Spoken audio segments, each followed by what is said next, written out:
kerana seperti biasa kita diberi kesempatan dan peluang oleh Allah Subhanahu Wa Taala serta kekuatan untuk kita berada seperti biasa rutin harian tuan-tuan di surau ini.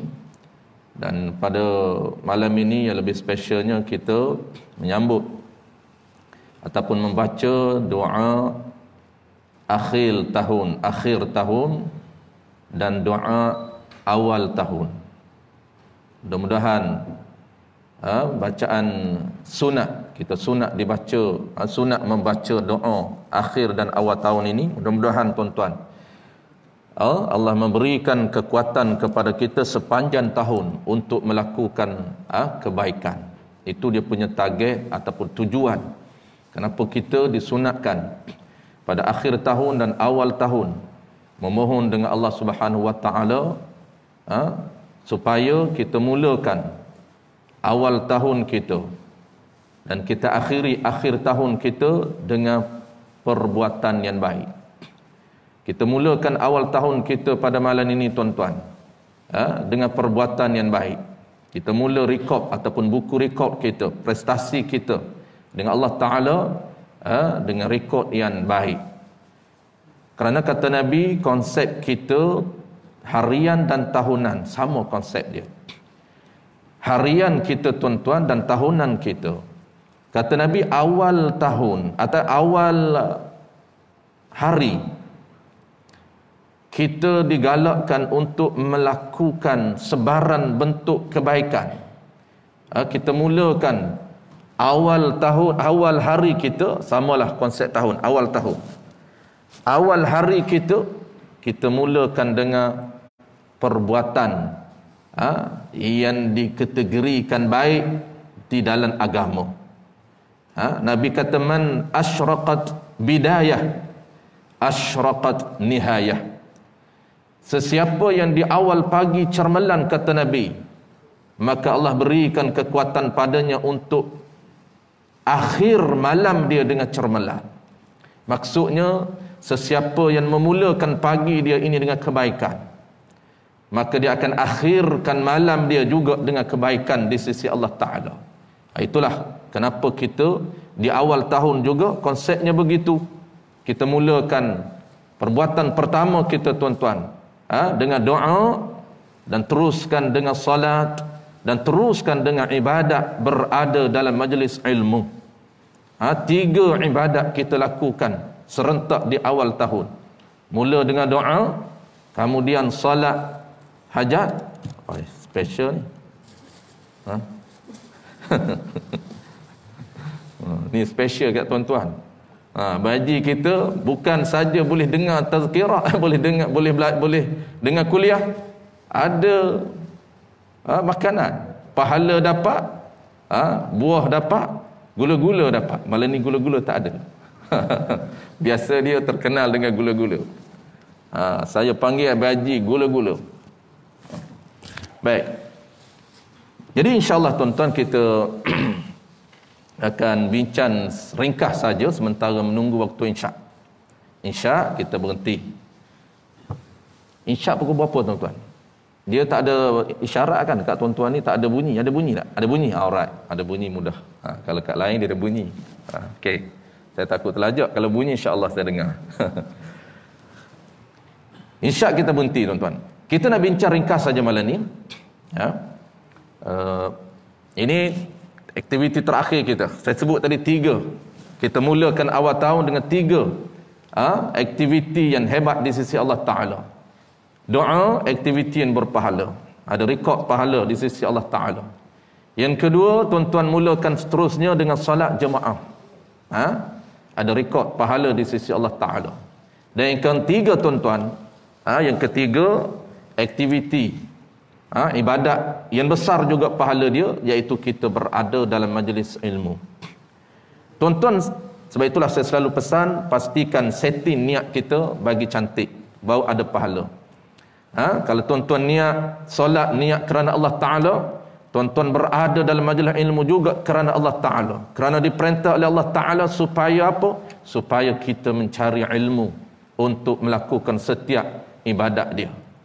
ambil tahu, cakna, peduli tentang etika ataupun protokol melakukan ibadat. Maka sebab itulah ada pahala yang besar. Ibadat ada pahala, mencari ilmu untuk melakukan ibadat juga diganjarkan pahala yang besar. Sebab itulah kena ada niat. Kita berada dalam majlis ilmu kerana Allah. Semata-mata tuan-tuan dengar itu ada rekod pahala, walaupun tak faham. Faham itu isu yang kedua. Kita mendengar mutiara pahala, mutiara ilmu. Semata-mata mendengar itu ada pahala, walaupun kita kurang faham. Baik, kita nak bincang tuan-tuan malam ni. Kita dah bincang 13 syarat sah mengikut imam. Tak cukup 13 lagi, lebih kurang 7 saya dah bincang. Saya nak sebut malam ni benda yang kita telah sebut, bukan nak sebut benda baru malam ni, kerana ringkas kita nak ambil masa tuan-tuan. Iaitu kita nak tambahan isu berkaitan dengan syarat ataupun bahasa moden kita panggil terma dan syarat mengikut imam. Dia ada 13 syarat sah ataupun terma dan syarat mengikut imam. Bukan kita boleh ikut sembrono saja. Dia ada etika dia yang digubal oleh Allah Subhanahu wa taala. Yang dimodulkan oleh ulama fiqh di dalam kitab fiqh, ada setengah kitab, ada 13 terma dan syarat mengikut imam. Salah satu daripada 13 tuan-tuan yang relate ataupun ada berkait dengan kita, terutamanya PKP tuan-tuan. Ada isu apa PKP? Isu orang ataupun jemaah sembahyang di luar. Ini yang kita nak rungkai. Kita dah sebut sebelum daripada ni, tapi kita nak tambahan saja malam ni. Ada isu tuan-tuan, sembahyang Jumaat di luar surau ataupun masjid. Kalau tuan-tuan perasan yang viral 2-3 minggu lepas, gate-nya ditutup. Tapi oleh kerana dia excited, semangat nak solat, lama tak dapat solat, dia solat di luar daripada gate. Apa isu dia tuan-tuan? Ini yang kita nak bahas. Baik, poin dia tuan-tuan, kita ingat balik apa yang kita bincang sebelum daripada ni. Satu daripada 13 syarat ataupun terma dan syarat mengikut imam, apa dia? Kita mesti berada di belakang imam ini. Jarak okey, kita tak kisah, kita dah tahu dia punya formula jarak. Yang kita nak sebut, syarat dia mesti kita berada di belakang imam ini, mesti boleh pergi ke imam.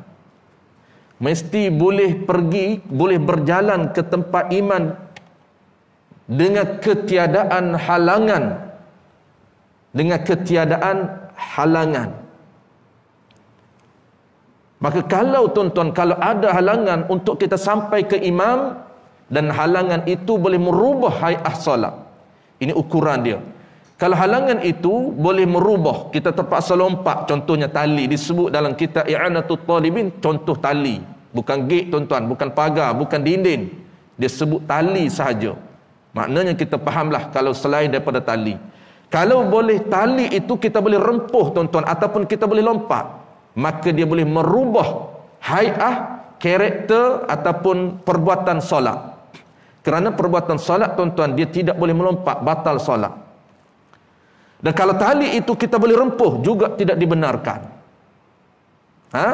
Kalau kita boleh tunduk, tali itu hanya satu tali saja, kita tarik tali itu satu tali saja. Kalau kita berjalan nak ke tempat imam, kita boleh tunduk, maka tunduk juga boleh merubah hai'ah, kelakuan perbuatan solat, tidak dibenarkan. Sebab itulah tuan-tuan, yang kita nak bincang hari ini ialah halangan. Kita telah bincang 2-3 bulan lepas, halangan di dalam surau ataupun dalam masjid. Itu kita dah bincang. Yang kita nak tambah malam ni tuan-tuan, yang saya tak sebut 2-3 bulan lepas, sekiranya makmun berada di luar surau. Kalau di dalam surau kita dah bincang, dan kita dah beri formula tempat sekali, jarak. Dia ada formula jarak di dalam fiqh ataupun dalam syariat.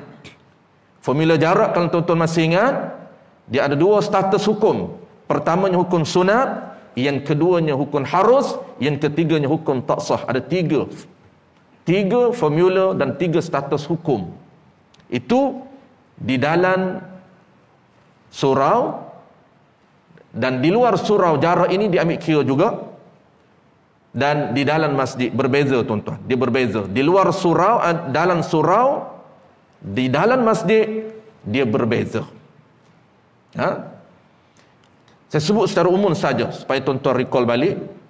Sebelum saya nak sebut isu berkaitan di luar solat, di luar masjid, di luar surau. Kalau tuan-tuan nak solat di luar surau, apa yang perlu kita buat? Halangan yang macam mana yang boleh menyebabkan tidak sah kita ikut imam? Itu di luar solat. Baik, saya nak sebut kerana dia ada kaitan dengan solat di luar. Saya nak sebut sekali lagi tuan-tuan formula ringkas ini yang telah kita sebut sebelum daripada ini.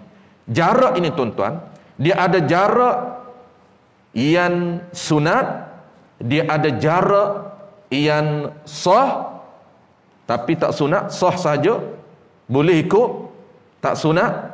Tetapi yang ketiga, jarak yang tidak sah. Itu tidak dibenarkan ikut. Jarak yang tidak sah, dia ada jarak dia.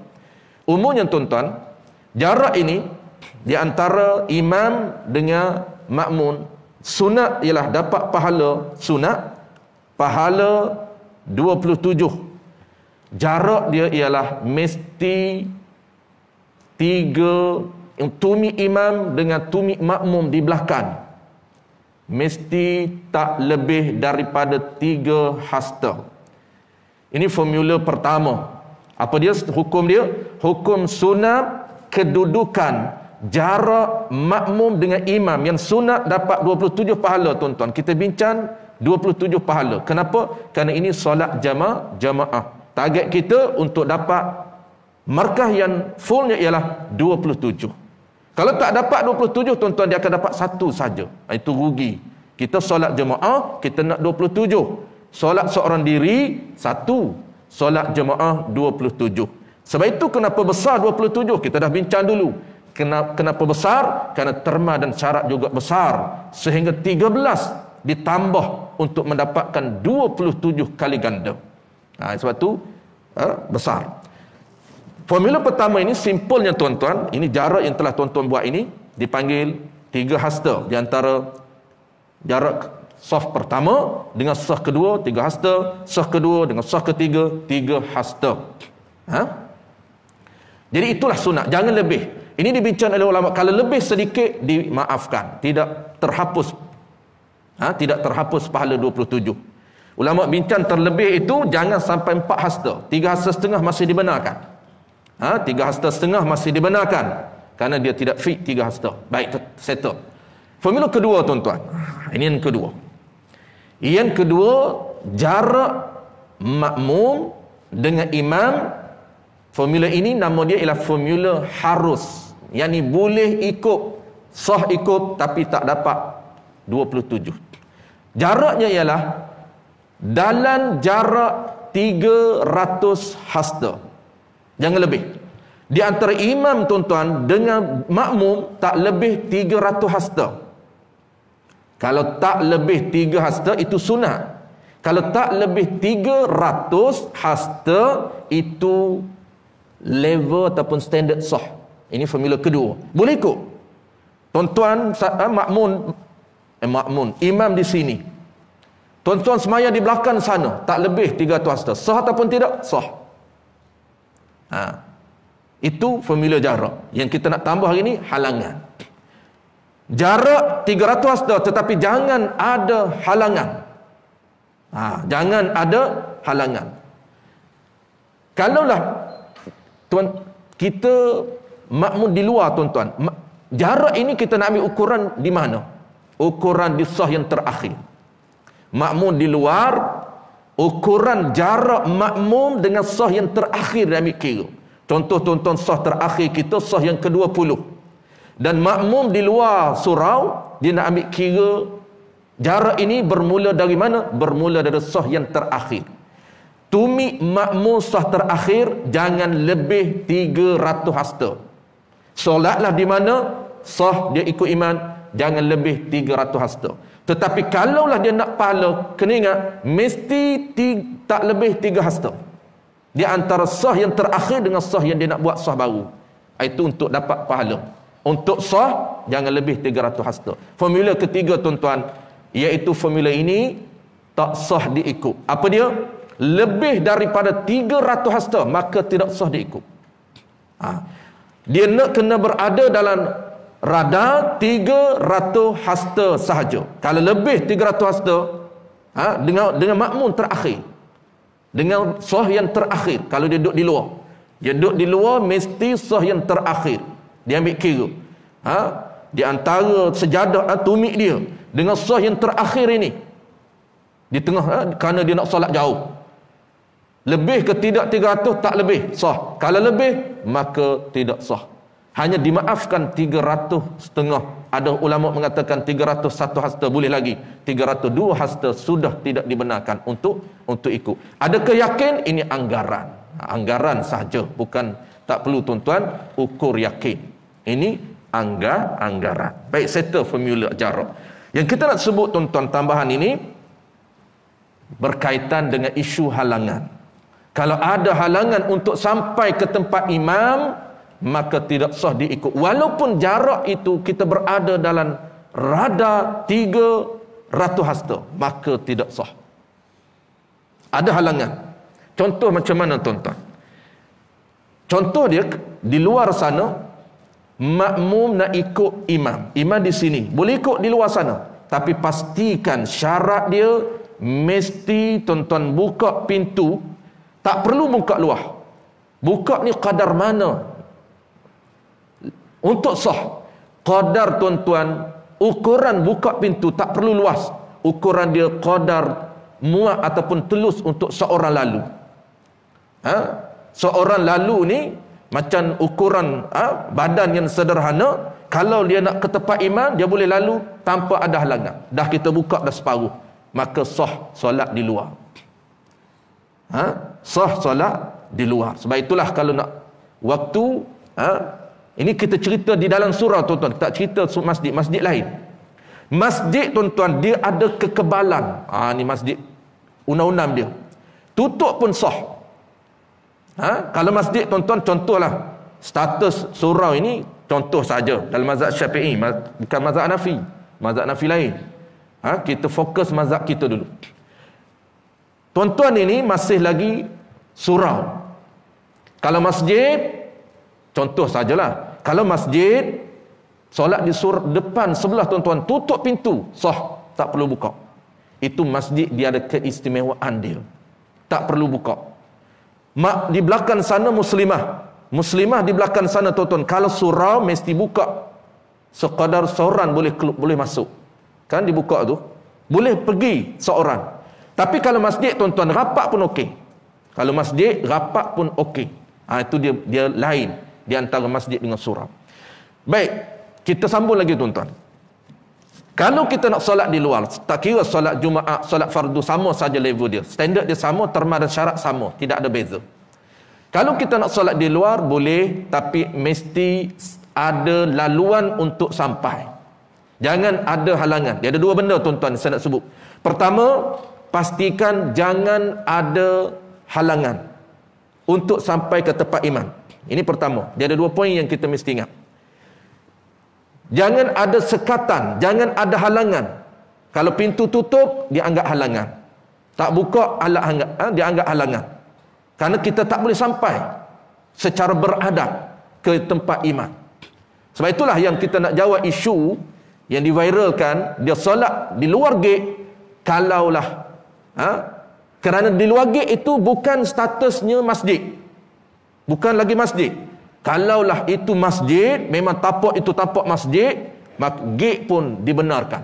Ini keistimewaan masjid.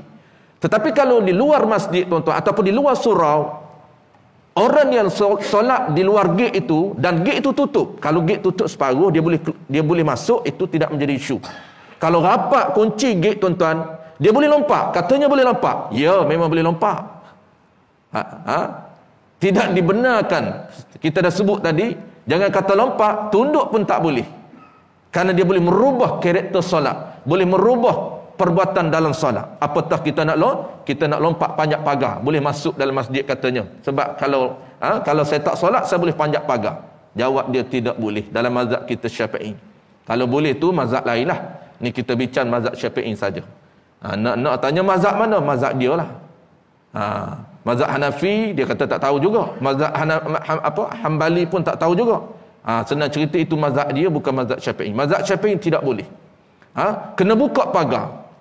Walaupun jarak kaki dia ni, tumit dia dengan soh yang terakhir tak lebih 300. Memang tak lebih 300 jarak dia.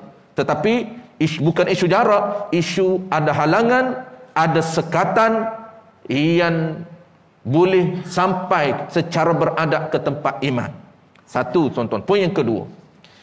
Baik, kalaulah ada halangan, kalau tidak ada halangan, memang ada jalan nak sampai ke tempat iman, maka poin yang kedua yang kita mesti ambil tahu, tuan-tuan, panduan yang kedua, pagar itu, bukan pagar, pintu itu, tempat untuk sampai ke iman itu mesti berada di mana? Diambil kira, tuan-tuan.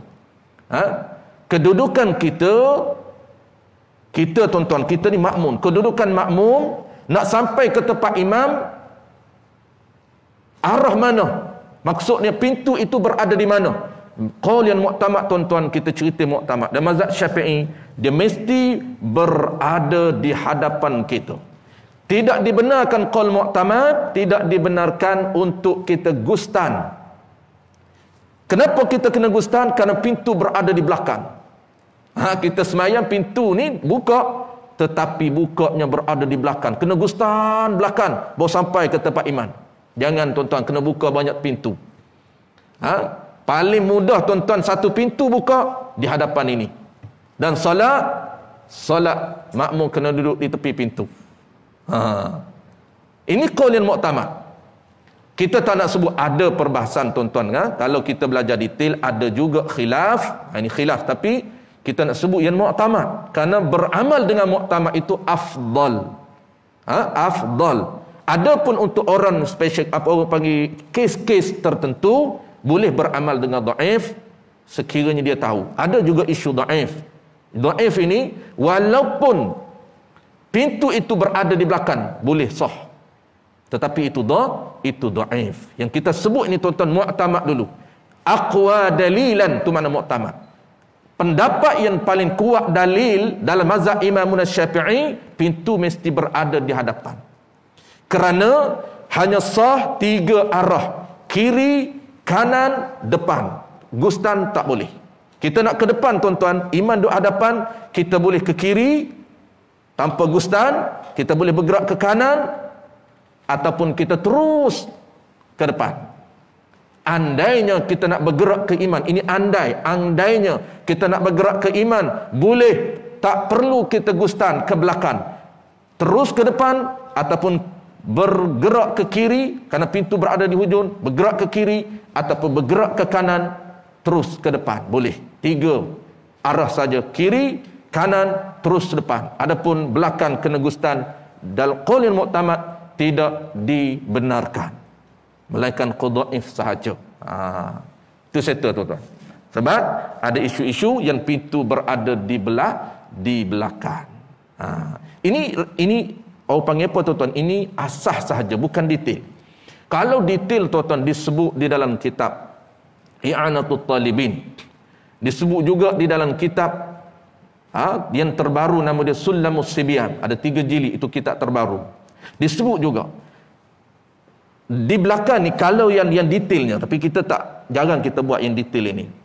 Yang detail macam mana, tuan-tuan? Kalaulah nak solat di belakang tirai, di belakang dinding ini, poin yang pertama, syarat pertama mesti dibuka.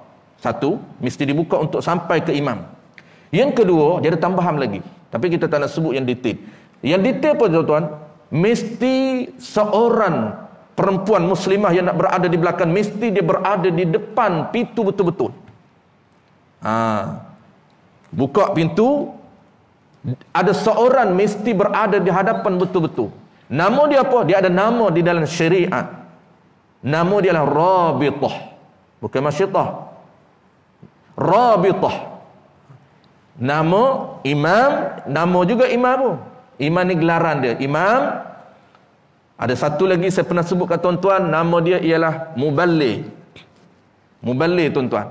Yang ketiga, Rabitah. 3 ini, tuan-tuan, jawatan yang Allah Ta'ala sediakan. Bukan kita create ni nama ni, memang syarak di dalam solat.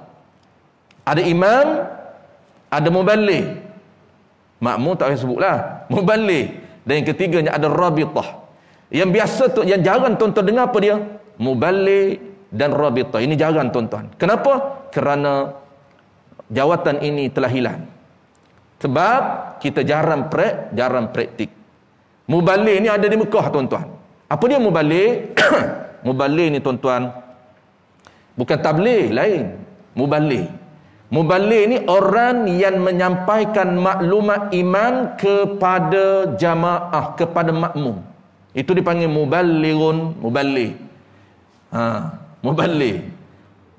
Orang yang menghantar maklumat, menghantar mesej imam, apa yang imam cakap, dia tolong hantar kepada jemaah di belakang. Itu dia panggil statusnya apa? Muballigh. Siapa pun boleh jadi muballigh, tak perlu imam lantik. Volunteer jadi muballigh. Kalau di Mekah memang rasmi muballigh. Memang ada rasmi yang dibayar gaji dia, muballigh. Tempat kita tidak dilantik, buat sendirilah. Mana contoh dia tuan-tuan? Imam kata Allahu Akbar, dia pun Allahu Akbar, dia tolong sampaikan. Tukuk makmum di belakang sana tak dengar.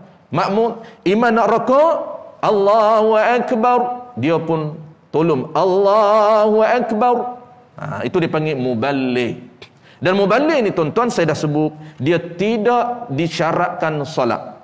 Orang dalam solat boleh jadi muballigh, dan orang tak solat boleh jadi muballigh. Tak solat ini contohnya ada budak-budak, dia tahu dia muballigh, dia nak jadi muballigh, dapat pahala jadi muballigh. AJK tak bayar gaji, Allah Ta'ala bayar direct. Pahala muballigh, kerana dia membantu orang di belakang sana untuk tahu. Macam kita ni tak perlulah, sebab kita dah kuat. Sound system cantik kat tuan-tuan ni tak perlulah. Tapi kalaulah dia nak buat juga boleh. Contohnya orang yang tak solat boleh jadi muballigh. Dia duduk tepi mana-mana, dia nak jadi muballigh kepada muslimat di luar sana. Imam rakaat, Allahu Akbar, dia cakap kat muslimat, rakaat, imam dah rakaat. Tak perlulah dia buat dalam macam dia dalam solat, kerana dia di luar solat dia boleh bercakap. Kita dalam solat ni tak boleh bercakap. Sebab tu kita ikut imam. Kalaulah dia di luar solat, kerana dia tak solat, dia boleh bercakap. Cakap saja kepada makmum di belakang.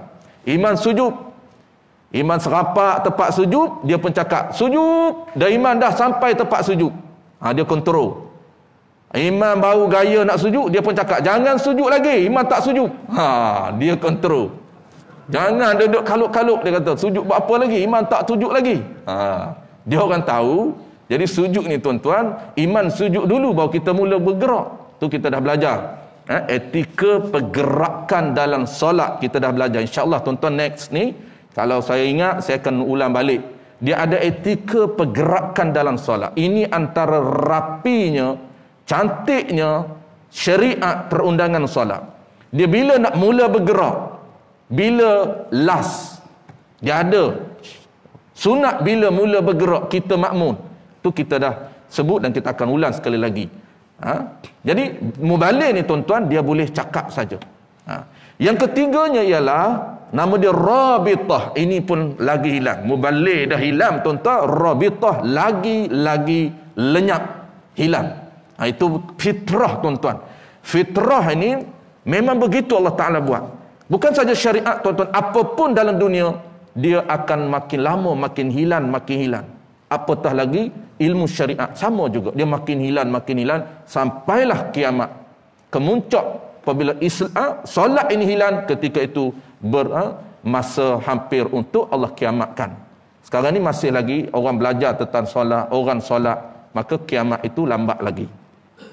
Rabithah apa dia tuan-tuan? Rabithah ini orang ataupun muslimat lah, kita kata muslimat, dia menjadi pengikat dengan iman. Itu makna rabithah, pengikat dengan iman.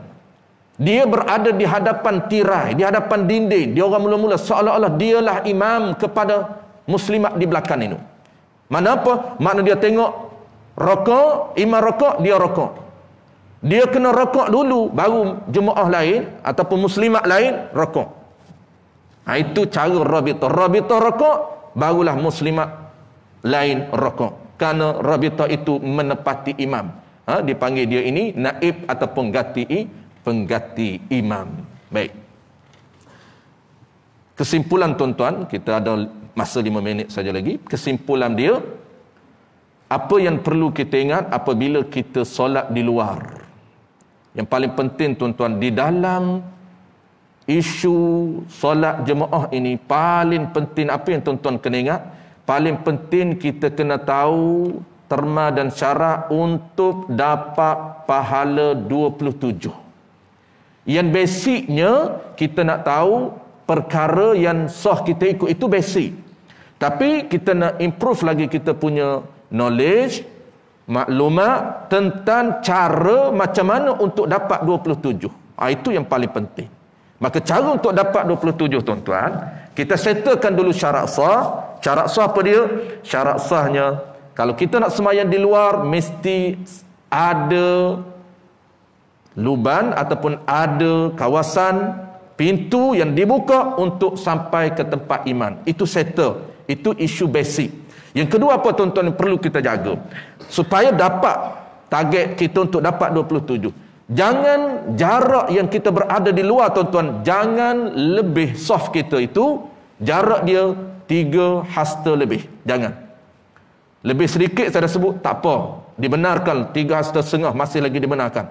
Jarak di antara sah yang terakhir dengan sah kita nak buat baru walaupun di belakang ini, jangan lebih 3 hasta. Itu jarak soft. Ini dia punya tuan-tuan, orang panggil apa? Orang panggil peraturan am. Adapun kes yang coronavirus ini tuan-tuan, itu tidak diambil kira. Sepatutnya jarak 1 meter ini, maka dia makruh. Dia kena satu sah itu mesti rapat. Maka kita tak bincang. Kenapa? Kerana ini isu kita berada di dalam kecemasan. Tetap ada ulama mengatakan sekiranya kita berada dalam kecemasan, maka walaupun lebih daripada formula ini tetap dapat pahala 27. Sepatutnya kita kena rapat-rapat. Maka oleh kerana ada kecemasan, ada isu berkaitan dengan nyawa, dengan mudarat nyawa, maka tetap formula ini tidak terjejas. Maksudnya tetap kita dapat 27 pahala. Wallahu a'lam. Itulah dia tuan-tuan, yang paling penting kita kena jaga. Apa dia? Kita kena jaga syarat untuk dapat pahala 27.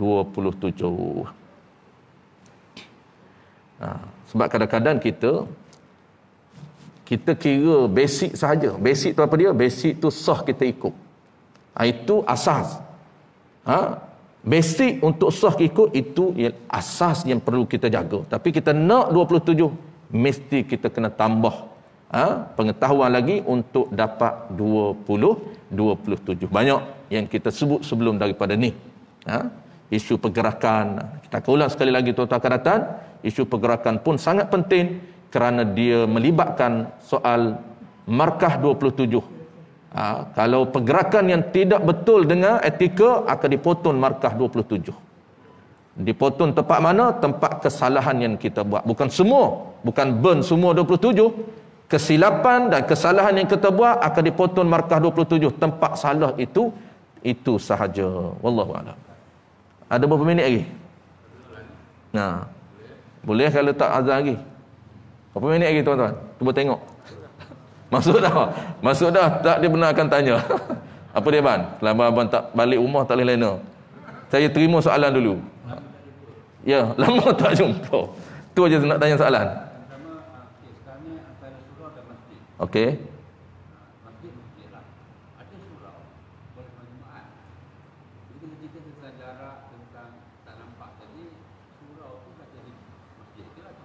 Okey.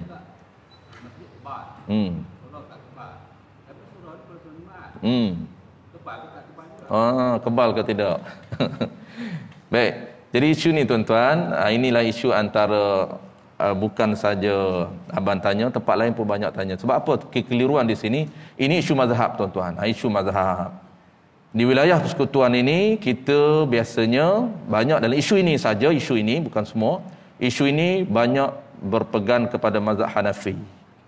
Saya ulang sekali lagi tuan-tuan, Kalau isu bab Jumaat, banyak kita berpegang mazhab Hanafi. Kalau mazhab Syafi'i tuan-tuan, mana-mana tempat yang didirikan Jumaat tak secara auto anggap masjid. Tidak, mazhab Syafi'i tidak. Buatlah Jumaat, buatlah sembahyang Aidilfitri, tidak akan merubah status surau jadi masjid. Tidak mazhab Syafi'i. Dia ada kriteria dia. Tetapi Hanafi beza. Sebab tu saya sebut tadi, di wilayah persekutuan dan isu sembahyang Jumaat, mereka berpegang taklid mazhab Hanafi. Itu tuan-tuan kena tahu. Sebab itulah tuan-tuan biasa dengar, tempat yang buat Jumaat auto jadi masjid. Boleh sembahyang sunat tahiyatul masjid, boleh niat tahiyatul masjid, dan isu yang saya sebut tadi juga ada keistimewaan dan kekebalan tak sama dengan surau. Tapi itu ingat, saya sebut sekali lagi tuan-tuan, itu mazhab Hanafi. Maknanya kalau tuan-tuan nak solat tahiyatul masjid di surau tuan-tuan, ingat dia ada etika dia. Apa dia etika dia? Ada 6 syarat pertukaran mazhab. Satunya tuan-tuan, saya nak sebut satu saja kok tuan-tuan nak buat. Satunya ialah sebelum tuan-tuan buat, kerana kita ID kita Syafi'i, kita nak transfer kepada mazhab orang lain, kena ada cara. Bukan boleh auto dah. Auto tu mazhab kita, tak perlu tuan-tuan niat. Tapi kalau mazhab itu Hanafi, nak berpindah kepada Hanafi, mesti ada 6 syarat. Apa dia satunya? Satunya tuan-tuan mesti niat. Dia panggil niat taklidul mazhab. Niat terlintas di hati tuan-tuan, aku ikut pendapat yang dikeluarkan oleh Imam Hanafi, mengatakan bahawa surau ini sah untuk solat tahiyatul masjid. Baru tuan-tuan takbir Allahu Akbar. Kalau tuan-tuan auto, tak boleh. Kenapa? Syafi'i kata, kamu ini ikut pandangan aku, pendapat aku, tiba-tiba pendapat aku surau yang dibuat Jumaat tidak merubah status tetap surau, tapi kamu sembahyang sunat tahiyyatul masjid, maka tak boleh mazhab kita. Clear tuan-tuan Clear, wallahu a'lam. Bismillahirrahmanirrahim. Alhamdulillahi rabbil alamin. Wassalatu wassalamu ala asyrafil anbiya'i wal mursalin wa ala alihi wa ashabihi ajma'in. Allahumma faqihna fid din wa 'allimna ta'wil waj'alna minal ulama'il 'amilin waj'alna minal mukhlisin. Wa sallallahu ala sayyidina Muhammad wa ala alihi wa baraka wa sallam. Alhamdulillahi rabbil alamin.